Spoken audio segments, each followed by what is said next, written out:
Jan Hulsink en Gepke Visser. Het podium is voor jullie.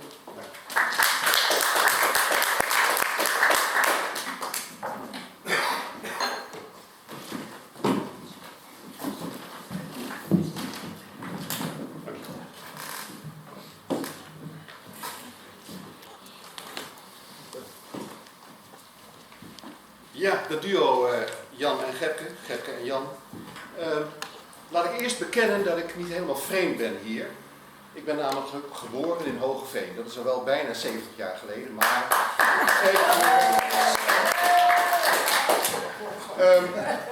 dat gezegd is, dat maakt de volgende tekst ook misschien wat duidelijker.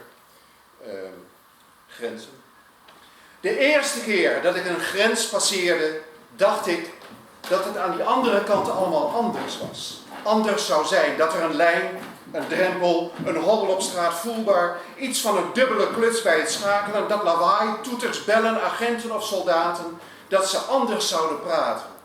Dat het anders, dat het niet fijn zou zijn. Dat ik daar niet hoorde, dat ik onder de bank moest kruipen als ze door de raampjes naar binnen wilden gluren en dat het verstoppen wel 5 jaar kon duren. Ik voelde moeder bij die eerste schorre keelklanken verstrammen. Wij kwamen uit het veen van Erika, maar hier bleek dat van Schöningsdorf zou zijn. Ik dacht nog, zal haar achternaam misschien anders klinken? Nu denk ik, kinderen denken rare dingen. Mijn zusjes zongen luid, we gaan nog niet naar huis, maar dat wilde ik juist.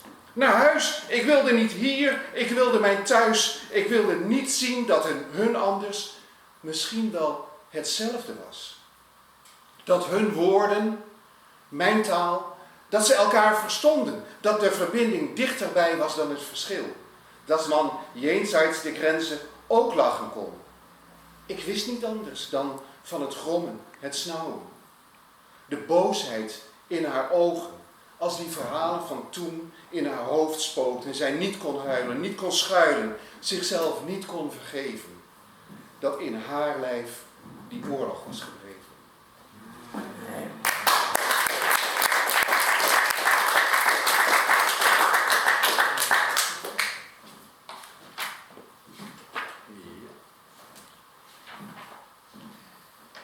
Dan even een kleine tussentekst. 1,5 week geleden waren wij samen in Gouda, Dichters op Donderdag. Een podium waar we graag zijn. Elk podium zijn we graag trouwens. Maar dat bestond 10 jaar. En het thema was dat ene woord. Wij hebben daar het lied gezongen, Lodewijk de Beduimelde, een koning. Een lied van Miel Kools. En wat zal het zijn, 600 jaar geleden, was het gewoon dat de koning zich een hofnar noemde. Iedereen was ja-knikker. Iedereen vond altijd dat de koning gelijk had. De koning kon helemaal naakt op een paard door de stad rijden. En iedereen zou hem verklaren dat de kleren van de keizer, dat die werkelijk fantastisch waren. Dat kon. Dus een hofnar. We gaan eerst een lied zingen, dat heet dus Lodewijk de Beduimelde. En daarna komt er nog een verklarende, afsluitende tekst bij.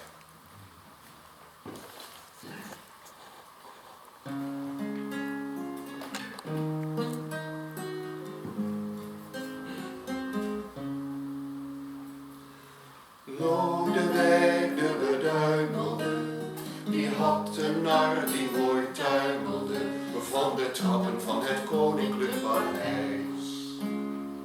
Maar Lodewijk de Beduimelde verdroeg niet goed dat die nar tuimelde van de trappen van zijn koninklijk paleis. Want zijn eigen buik die was te dik, van tuimelen had de koning schrik. En daarom dacht hij aan een koninklijk besluit, want die nar die moest eruit. Maar de kinderen van Lodewijk die hielden zo van hem. Ze hielden van zijn sprookjes en ze hielden van zijn stem. Als hij vertelde was de wereld wonder boven wonderbaar. De prinses die hij beschreef had 20 sterren in haar haar. En de prins bracht de prinses zo door zijn schoonheid in de war. Hij was zo mooi dat de kinderen zeiden, hij gelijkt op onze naar.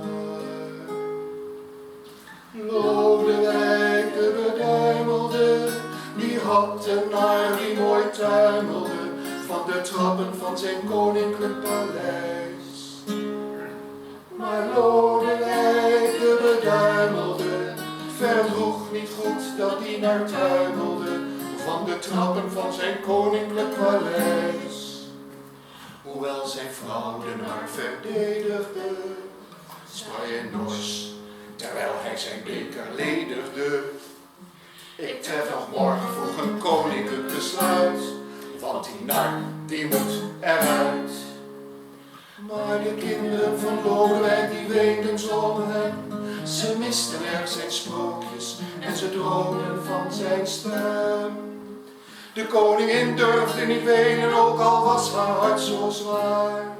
7 weken liep ze droevig, zonder sterren in haar haar. Op de tinnen van de toren keek ze elke avond uit. Maar de koning dronk zijn wijn en las tevreden zijn besluit. Lodewijk de beduimelde, die had geen nar meer, die tuimelde van de trappen van zijn koninklijk paleis. Want de nar, die zo mooi tuimelde in het paleis van de beduimelde, was vertrokken voor een hele verre reis. En de mensen die hem zagen gaan, vroegen: nar, waarom blinkt er in uw ogen traan? Maar de nar, hij zei geen woord en stapte voort. En misschien had hij die vraag niet eens gehoord.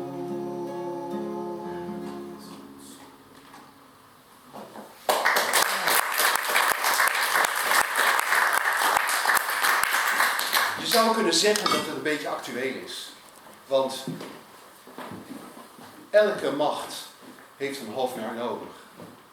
En zoals het in Nederland nu gaat, bestaat die hofnar niet meer. Het is allemaal zo serieus en iedereen heeft zo ontzettend erg gelijk. In Gouda was dat thema dat ene woord. Dat ene woord. Als het nou gaat om dat ene woord, het allesomvattende en door wie dit dan wordt uitgesproken, laat het de hofnar zijn, de dichter zijn, de zanger van de staat. Laat het een lied zijn dat altijd blijft klinken.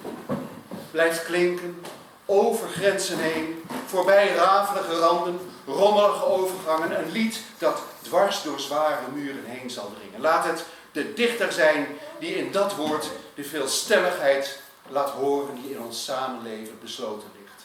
Laat het de dichter zijn die dat ene, broze, dat breekbare woord fluistert.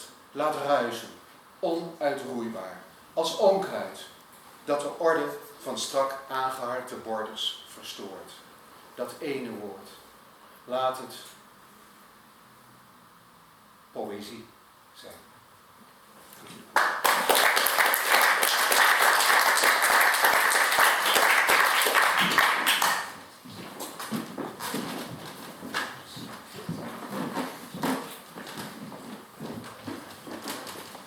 Wat een mooie opening zo. Mag ik nog even in zijn algemeenheid een applaus voor? Dat is wel heel...